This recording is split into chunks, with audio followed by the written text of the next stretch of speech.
अजीब दास्तां है ये। भाग 25। रिया को डर था कि कहीं उसके पुराने छुपाए हुए राज आज श्रुति के मुंह से खुल गए तो उसकी शादी की नैया तो डूब ही जाएगी। एक तो जल्दबाजी में शादी हुई थी, सो अक्षय से काफी सारे राज छुपाए हुए थे रिया ने। लेकिन ये श्रुति मानो आज कौन सा भूचाल लाने में लगी थी, भगवान जाने। कितनी दफा मना ही किया होगा रिया ने, लेकिन श्रुति की गाड़ी निकल पड़ी थी जो रुकने से रुक नहीं रही थी। सब जम गए मस्त और पीने का लुत्फ उठाने लगे। भाई, कहा जाता है कि शराब पीने से ही आदमी सब सच सच उगल देता है, लेकिन आज बिना पिए हम एक दूसरे से अपनी अपनी दिल की बातें करेंगे। बोलो, क्या बोलते हो आप सब लोग? आज एक खेल खेलते हैं। ये बियर की बोतल मैं बीचों बीच घुमाऊंगी और जब ये बोतल रुक जाएगी, जिसकी भी और वो सच ही बोलेगा और सच के सिवा कुछ नहीं बोलेगा। अब दोस्तों से क्या शर्माना भला, हम कौन से आप सबको जेल में डालने वाले हैं, बट सच बोलो यार। श्रुति ने खेल के नियम समझाए। चलो ये भी कर लेते हैं। ऐसा सुहाना मौसम और आप जैसे दोस्त हो तो भला किसका डर, अक्षय ने हंसते हुए कहा। श्रुति ने बोतल घुमाई और सब उस बोतल की ओर देखने लगे। बोतल धीरे धीरे आते आते श्रुति पर ही जाकर रुकी। श्रुति को हंसी आ गई। क्या बताऊं अब तुम लोगों को भाई, सफेद कुत्ते की तरह चमकदार है जिंदगी मेरी। जो भी सवाल करना है कर सकते हो। श्रुति मानो तैयार थी। अविनाश को सोच ही रहा था कि अक्षय बोल ही पड़ा। सुबह ऐसी कौन सी पहली बात की इस घर में जिसे आप दोनों छुपा रही थी? सुबह की? कौन सी? इस घर की? श्रुति सोच रही थी और फिर हंसती। सुन सकोगे जीजू, कहीं आपकी आत्मा न निकल जाए शरीर से। श्रुति ने मजाक किया। ऐसी कौन सी हरकत कर दी तुम दोनों ने?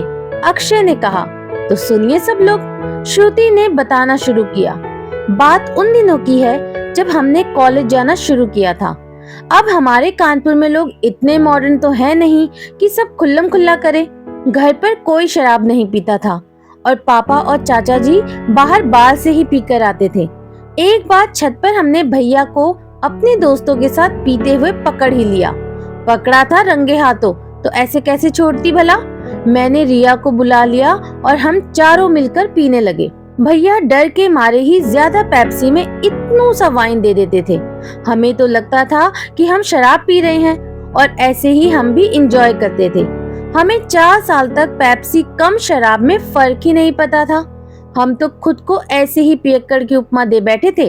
वो तो जब जॉब लगी मुंबई में और हम गोवा आए थे तब पता चला कि विस्की आखिर पीते कैसे हैं। ये दीपक भाईसा ने जब बताया कि पटियाला पैक कैसे पीते हैं, तब पता चला कि हाय, ये विस्की कितनी कड़वी नहीं कुछ टेस्ट ही नहीं होता यार। तो ये घर गवाह है हम दोनों को सही तरीके से पीना सिखाने के लिए। ये जो पटियाला पैक पीकर जो उस वक्त चढ़ी थी ना भाई, मजा आ गया था। इस घर ने पेप्सी और शराब का जो फर्क होता था वो सिखाया। दीपक हंस पड़ा। ऐसे घूम घूम कर नाची थी दोनों की पूछो मत। इन्होंने भाई भांगड़े पर गरबा करके दिखाया था। दीपक ने याद ताजा की। भाई, उस दिन इसका पीने का स्टेमिना देखकर ही तो पता चला था कि ये शरीर से लड़की है, लेकिन अंदर इसकी आत्मा तो पूरा का पूरा लड़का है, दीपक ने कहा। और उस राहुल की क्या बैंड बजाई थी इस लड़की ने। अजय को अचानक याद आया। चलो चलो गेम को आगे बढ़ाते हैं, रिया ने बात काट दी। मेरी बीवी एक नंबर की पियक्कड़ और बेवड़ी है बेवड़ी, अविनाश ने कहा। अरे ये तो सुहाग रात के दिन फूलों की सेज पर घूंघट की आड़ में बियर स्ट्रॉ पे डालकर पी रही थी। हाँ, अब शादी ही ऐसे खानदान में हुई जहाँ सब पीकर टुन होने में माहिर हैं, तो मैं क्या करूँ? श्रुति ने सफाई दी। अब शादी की पहली रात को सेक्स तो होने से रहा था, तो थकान भगाने के लिए एक ही सहारा था, वो थी दारू। लो कर लो बात। मुझे बियर की बोतल दे कौन आया था उस रात, ये तो नहीं पूछोगे तुम। मेरी ननद ने दी थी बियर पीने को, और भलाई का तो जमाना ही नहीं रहा यार। इस मेरे पति के लिए भी मैंने बोतल संभाल के रखी थी, ये नहीं याद आया इसको? श्रुति ने गुस्से से कहा। हम बेवड़े हैं तो क्या हुआ, डंके की चोट पर अपने पैसों से पीते हैं बे, किसी के बाप के पैसों से नहीं, है ना रिया? चुप हो जा मेरी माँ, वरना गला काट दूंगी मैं तेरा। रिया ने उसे चुप कराया। बोल रही थी मत खेल ऐसा गेम, लेकिन नहीं, मरवानी है तुझे, तेरी भी और मेरी भी। रिया ने उसे चुप बिठाया। नहीं, यहाँ नहीं बैठना मुझे, मुझे मेरे ही पति के पास बैठना है। उसकी छाती पे जाकर बैठती हूँ। बेवड़ी बोलता है मुझे। बेवड़ी बे? श्रुति को अपने कानों पर विश्वास नहीं हो रहा था। श्रुति जाकर अविनाश के पास बैठ गई और रिया ने बॉटल घुमाई। बॉटल अक्षय की तरफ जाकर रुकी। मुझे जीजू ने पूछा तो मैं जीजू को पूछूंगी, फेयर गेम होनी चाहिए, श्रुति ने कहा। चलो पूछो साली साहिबा, अक्षय ने बोला। आपने अपनी वर्जिनिटी कितने साल की उम्र में तोड़ी? श्रुति ने डायरेक्ट ही पूछ लिया। ये कैसा सवाल है भाई? अक्षय भाप गया। क्यों, आप कैसे भी सवाल पूछ सकते हो, तो हम क्यों नहीं? रिया ने श्रुति का साथ दिया। लेकिन मैं ऐसे कैसे बताऊं? अक्षय ने डरते हुए कहा। मुंह से बताओ अपने, रिया ने कहा। बताऊंगा, लेकिन मुझे ये श्योरिटी चाहिए कि रिया मुझसे नाराज नहीं होगी, अक्षय ने कहा। ना, नहीं होगी नाराज आपकी बीवी, बताओ। मैं वैसे भी काफी मॉडर्न टाइप लड़की हूँ, रिया ने कहा। मैंने अपनी वर्जिनिटी कॉलेज के सेकंड ईयर में छोड़ी थी, मेरी गर्लफ्रेंड कामनी के साथ, अक्षय ने डरते डरते हुए कहा। कामनी? श्रुति ने आवाज बढ़ाते हुए कहा। देखा, तुम लोग ऐसे बात कर रहे हो जैसे अभी फट पड़ेंगे, अक्षय ने कहा। अरे, सबकी लाइफ में कोई ना कोई पहला प्यार होता ही है ना, इस शेख की कसम, अगर किसी ने झूठ बोला तो, अक्षय ने सबसे कहा। हाँ हाँ, एग्री करते हैं भाई इस बात को, सबने कहा। हाँ हाँ बिल्कुल, सबका पास्ट होता है और सबको कहाँ अपनी मंजिल मिलती है, अजय ने उदास होते हुए कहा। तो घुमाओ बॉटल, अक्षय ने बात बदली। अभी बात पूरी कहाँ हुई है जो पलट रहे हो? पूरी बात बताओ मुझे आपकी, मुझे हक है जानने का, रिया ने कहा। अब वर्जिनिटी क्यों कोई गवाता है और कैसे गवाता है, ये कोई बताने की चीज है? अक्षय ने बात को टाला। है कौन ये कामनी? रिया ने जल्दी से पूछा। कामनी तेरी, मोना डार्लिंग मेरी, मिलती कहाँ है इस नाम की लड़कियां आखिर इनको?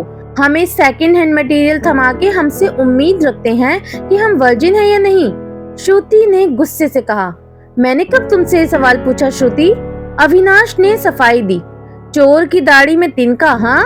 कितनी गर्लफ्रेंड थी मोना से पहले तुम्हारी अविनाश? श्रुति ने मुद्दे पे आते हुए कहा। मेरा टर्न आया नहीं अभी, और तुम्हारा भी तो पहला प्यार या कोई अफेयर रहा ही होगा ना, मुझे नहीं कोई दिक्कत भाई, अविनाश ने सफाई दी। ये गलत बात है, पहले तुम तुम्हारा बोलो फिर मैं मेरा। चुप रहो भगवान के वास्ते, ये हो क्या रहा है? मुर्गी बाजार है क्या ये? तुम बताओ मैं बताऊं, एकदम चुप। और अब सिर्फ मेरा पति हलाल होगा यहाँ, रिया ने बात को खत्म किया। मैं अपना अतीत भूल चुका हूँ रिया, अब मेरी जिंदगी सिर्फ तुमसे जुड़ी हुई है, और भगवान जी की कसम सिर्फ तुम्हारे साथ ही अब मैं वो। कब और कैसे अपनी दी और उसकी ली थी आपने अक्षय? रिया लाल हो गई। डांडिया में मिले थे हम नागपुर में, वो वर्धा से आई थी और मैं काफी सीरियस था, लेकिन उसने मुझे डिच कर दिया और मेरे सीनियर के साथ यूएस चली गई, बस इतना ही, अक्षय ने घबराते हुए कहा। उसने आपको छोड़ा और आप देखते रह गए? कितनी गलत बात है, सच्चा प्यार था तो क्यों चली गई? और आपने कोशिश क्यों नहीं की उसे पाने और मनाने की? आप भी ना अक्षय, आज अगर उस वक्त थोड़ी मेहनत कर लेते तो आप उसके साथ होते ना, रिया ने कहा। तुम्हें गुस्सा नहीं है कि मेरा अफेयर और पहला प्यार तुम नहीं हो? अक्षय ने कहा। नहीं, तभी मैं सोचूं कि हमारे गुण इतने क्यों मिलते हैं। मेरा भी ब्रेकअप ही तो हुआ था जब आपसे शादी की, 2 ब्रोकन हार्ट एक जो हुए फिर, रिया ने प्यार से कहा। वातावरण काफी हल्का फुल्का हो गया। इस एलियन का ना था कोई बॉयफ्रेंड कॉलेज में? अविनाश ने मानो श्रुति को छेड़ ही दिया। ज्यादा इतराओ मत अपनी गर्लफ्रेंड पर। मुझे मेरे जिम सर बहुत अच्छे लगते थे, लेकिन उन्होंने मुझे ऐसे ट्रेन किया कि मेरे अंदर की लड़की ही मार डाली। मुझे तो कॉलेज में भी सब टॉम बॉय ही बोलते थे। वो तो इसका ब्रेकअप और अफेयर के चलते मुझे धीरे धीरे ये एहसास हुआ कि लड़की हूँ मैं। और तुम्हारे पहले मुझे भी तो एनआरआई का रिश्ता आया था ना। राहुल तुमसे कई दफा हैंडसम और बुद्धिमान था, श्रुति ने कहा। शादी के वक्त कहाँ चली गई थी उसकी बुद्धि जो मुझे संभालना पड़ रहा है तुम्हें? अक्षय ने भी पलटवार किया। मुझे तुम्हें संभालना पड़ रहा है, साथ में तुम्हारी गर्लफ्रेंड, फिर तुम्हारा परिवार, और तो और। श्रुति बस यार, मिट्टी डालो मेरी मोना पर, और अब मुझे उससे कोई रिश्ता नहीं रखना। आई लव यू इतना काफी नहीं है क्या? अविनाश ने प्यार से कहा। तो मैं भी तुम्हारे लिए और तुम्हारे प्यार के लिए कुछ भी कर सकती हूँ, श्रुति ने कहा। क्या कर सकती हो? अविनाश ने जज किया। जान भी दे सकती हूँ बच्चू। अच्छा हाँ, अगर थोड़ा और प्यार बढ़ा दो मुझ पर तो मेरे शरीर से एक नन्ही सी जान तो दे ही सकती हूँ तुम्हें। ऐसे शर्मा गया अविनाश जैसे नई नवेली दुल्हन हो। सब हंसने लगे और खेल जारी रहा। अगली बारी दीपक की थी, जिसमें उससे पूछा गया कि पद्मा को किस कदर भगा के ले आए। मुझे पद्मा इस कदर भाग गई थी कि ये मुझे न मिलती तो जिंदगी झंड हो जाती थी मेरी, दीपक ने कहा। इसका बाप दो धारी तलवार की तरह हर तरफ से मुझे काटने पे तुला हुआ था। जरा सी भी प्लानिंग बिगड़ जाती तो लग जाने थे मेरे, लेकिन वाहेगुरु का खालसा जो वाहेगुरु की फतेह। प्यार सच्चा हो तो रब सबकी जोड़ी बना ही देता है। हम सब उस रब दे बंदे हैं, सो पुरानी बातों पर मिट्टी डालो और आने वाले कल के साथ जीना सीखो जी। पद्मा ने मुझे बता दिया था कि उसे एक मुंडे ने छोड़ दिया था, लेकिन मेरा प्यार इतना सच्चा था कि मुझे कोई गलत बात न लगी। ये मेरी बोटी बनी और इसकी मानो मेरे साथ जोड़ी बन गई।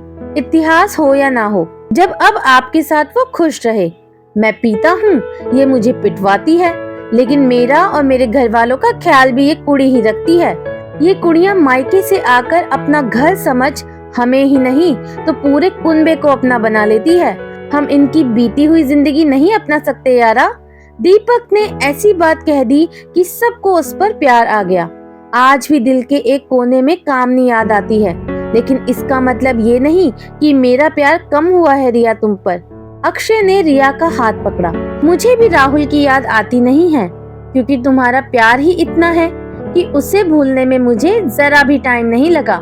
रिया ने उसके हाथ को चूमते हुए कहा।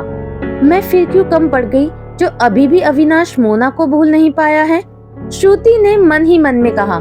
तुम मेरी जिंदगी में एक बहार की तरह आई हो श्रुति, जिसने मुझे अंदर से हिला दिया।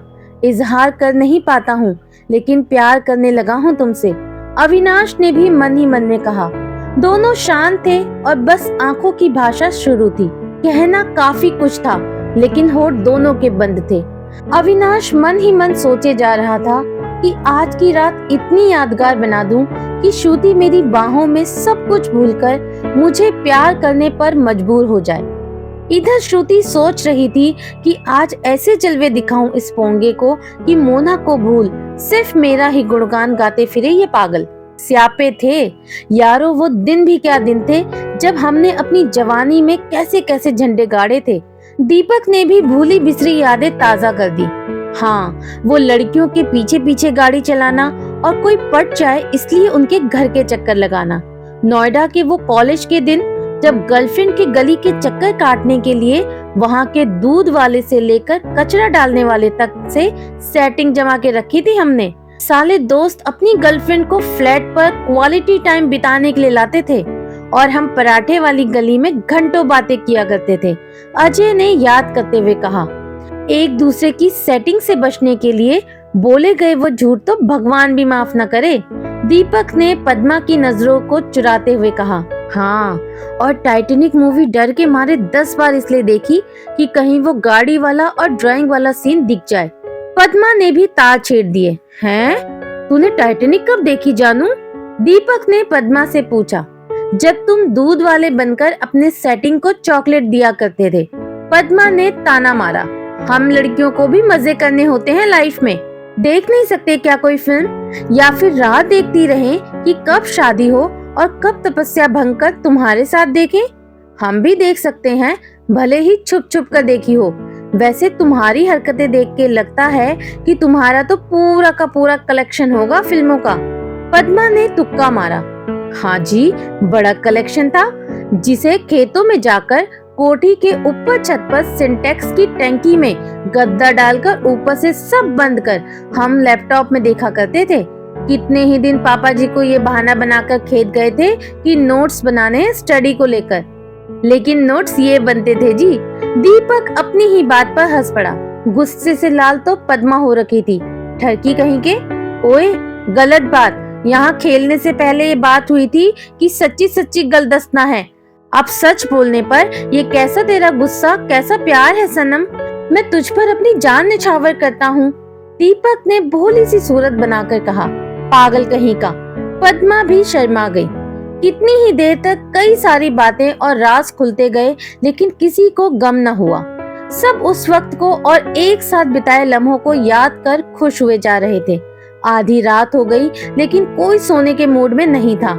जानते हो, अगर कोई लड़की आपको सच्चे दिल से चाहती है तो उसके मोबाइल का पासवर्ड आप होते हो, उसकी दुआओं में भगवान की प्रार्थना में आप होते हो, उसकी हंसी के पीछे का राज आप होते हो, उसकी उम्मीद की आखिरी किरण आप होते हो, यहाँ तक कि तुम उसकी सारी दुनिया होते हो।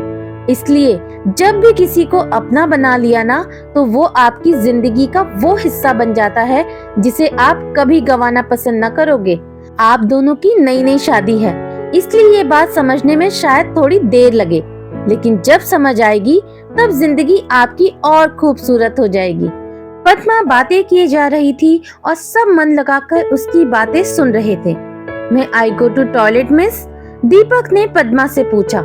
सब एक साथ हंस पड़े। देखते ही देखते ब्लैंकेट के अंदर श्रुति और अविनाश कब एक दूसरे के इतने करीब आ गए, दोनों को पता ही नहीं चला। मुझे सोने जाना है, काफी नींद आ रही है, अविनाश ने श्रुति को इशारा कर निकलने को हुआ।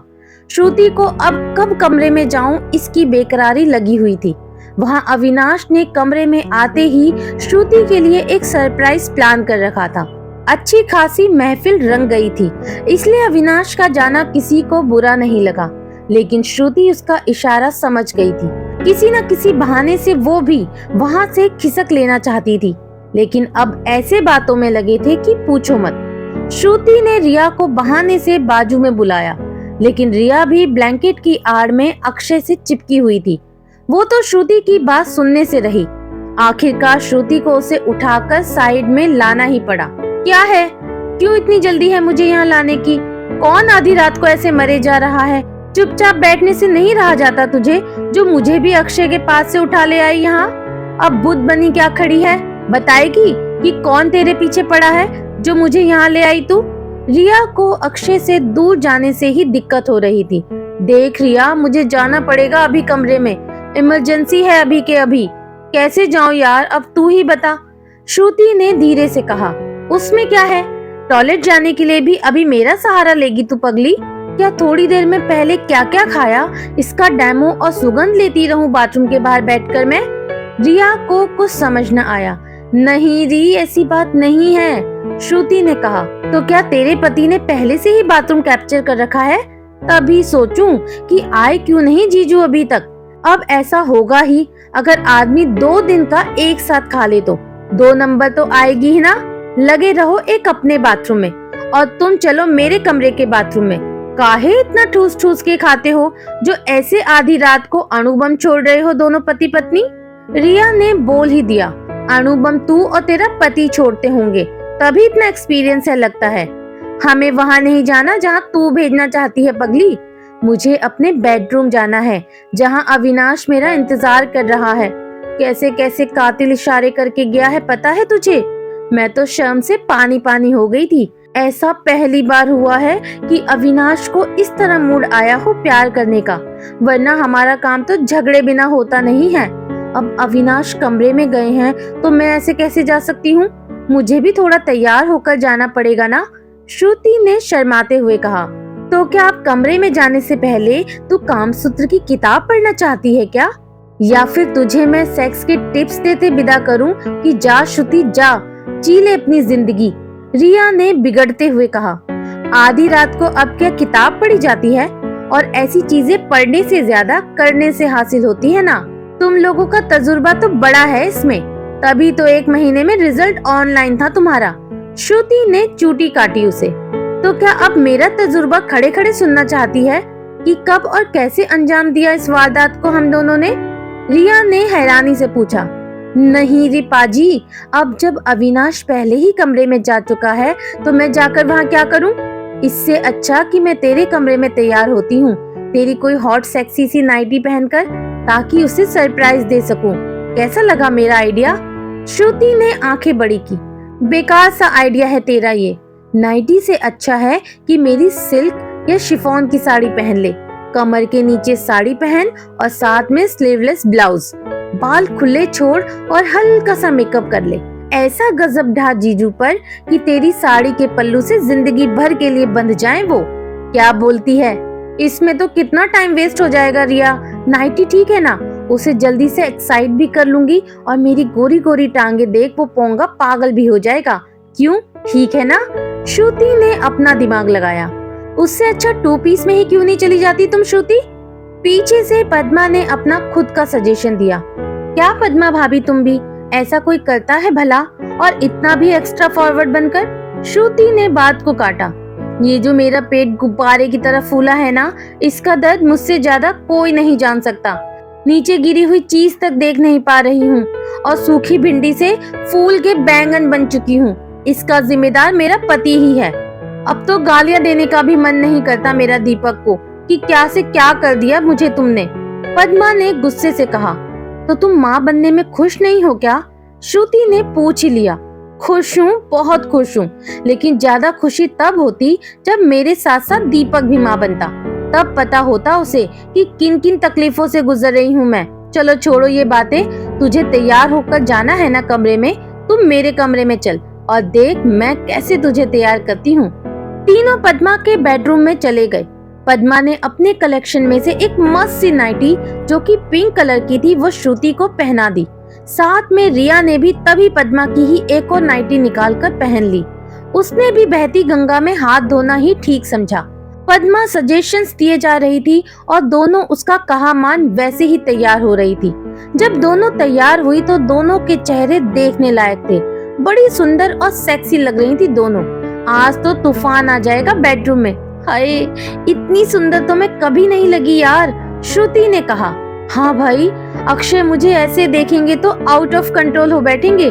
मुझे तो ऐसे उनके सामने जाने में बड़ी शर्म आ रही है, रिया ने कहा।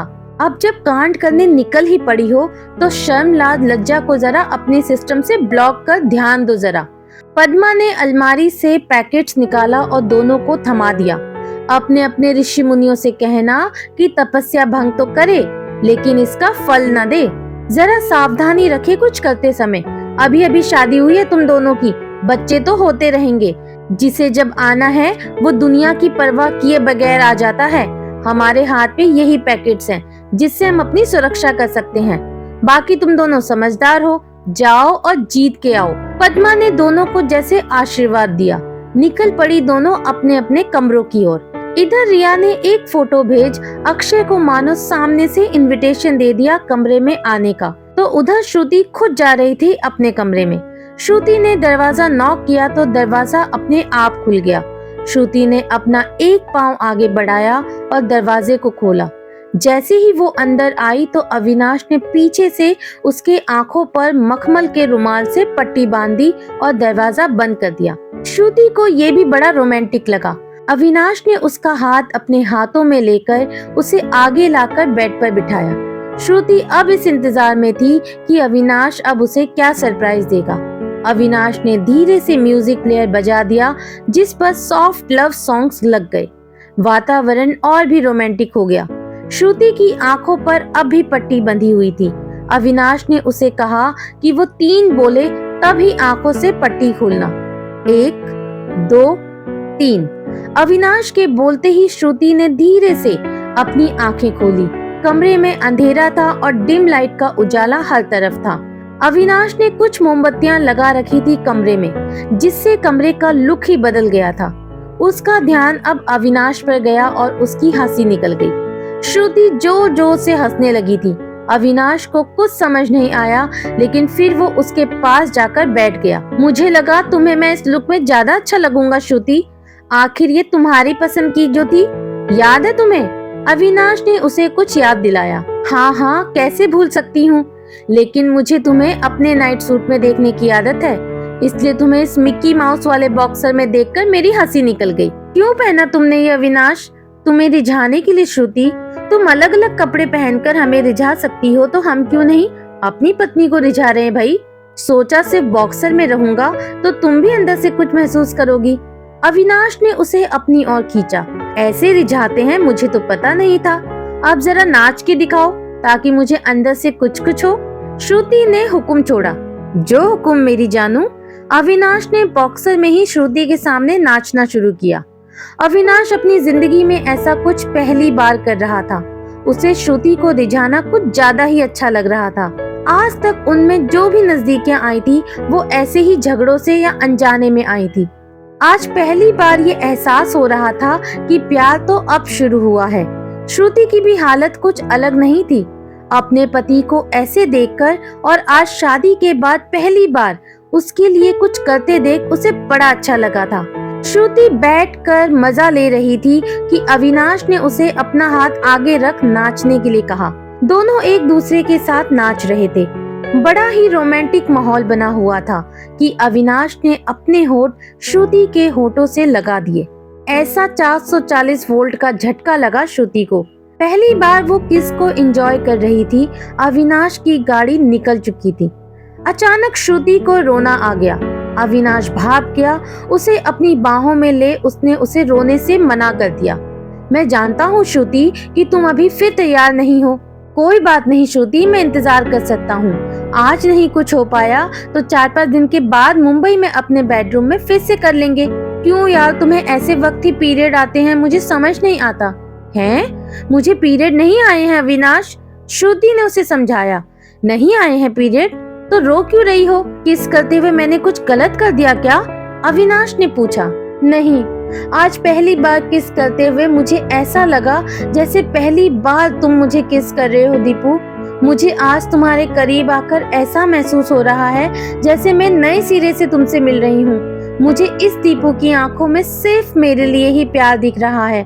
मुझे ये दीपू इतना अपना लग रहा है कि खुशी के मारे आंसू निकल आए। श्रुति ने अपनी पलकें झुका ली। तो आज इन आंखों से निकल रहे आंसू पर भी मेरा ही हक होना चाहिए ना? अविनाश ने उस आंसू को भी चूम लिया। रोम रोम हिल गया मानो श्रुति का। उसकी पकड़ और भी मजबूत हो गई अविनाश की ओर। प्यार करना है श्रुति, अखाड़े में कुश्ती नहीं लड़नी है। प्यार से अपनी बाहों का हार डालो मेरे गले में, अविनाश ने श्रुति को और करीब लाते हुए कहा। दो जिस्म एक जान हो चुके थे दोनों, और कब वो दोनों एक दूसरे के इतने करीब आ गए दोनों को पता ही नहीं चला। उधर रिया का फोटो देख होश उड़ गए थे मानो अक्षय के। उसे विश्वास नहीं हो रहा था कि रिया ऐसे कपड़े पहन सकती है। बाथरूम के बहाने जो खिसका वो वहां से तो सीधा बेडरूम में आकर ही दम लिया। रिया बेड पर मानो उसका इंतजार कर रही थी। आग दोनों तरफ बराबर लगी हुई थी मानो। अक्षय ने पहले दरवाजा बंद किया और एक कदम आगे बढ़ाने ही वाला था कि तेल पर उसका पैर पड़ गया और धम से फर्श पर वो गिर पड़ा। कुछ सेकंड के लिए कुछ समझ ही नहीं आया दोनों को। रिया बेड से उछल पड़ी अक्षय को उठाने। उसकी कमर की लग गई थी और पैर मरोड़ गया था। ये तेल की बोतल यहाँ रखी किसने आखिर? अक्षय ने दर्द से कराहते हुए कहा। मुझे क्या मालूम भाई, जब मैं आई तो मुझे नहीं दिखी ये बोतल। रिया ने उसे कमर पर मूव लगाते हुए कहा। काफी दर्द हो रहा है क्या अक्षय? रिया ने पूछा। हाँ रिया, ऐसी लगी है ना बम पर कि अब भी सुन हुए जा रहे हैं दोनों। ये लगता नहीं तो अभी हम अपना टाइटैनिक पोज कर रहे होते, अक्षय ने दुख के साथ कहा। वैसे भी क्या कम सीन नहीं होते हैं जो आज आपको अफसोस हो रहा है? बम सलामत तो ऐसे 1000 बार प्यार हो जाएगा जी। जल्दी से कपड़े उतार, उल्टा लेट जाओ, आज आपको मालिश कर देती हूँ तेल से। बम क्या, पूरा बदन सुबह तक उछलने लगेगा जी, रिया ने तेल लेते हुए कहा। एक और प्यार के नगमे गाए जा रहे थे तो दूसरी ओर तेल की मालिश हुए जा रही थी। अब आगे क्या होगा दोस्तों, इनकी ये प्रेम कहानी आगे क्या मोड़ लेने वाली है, ये जानने के लिए बने रहिए मेरे यानी कि आराधना वॉइस के साथ। आज की कहानी का ये भाग आपको कैसा लगा मुझे जरूर बताइएगा। इस कहानी का अगला भाग बहुत जल्द मैं आपके सामने लेकर आऊंगी। तब तक के लिए बाय बाय।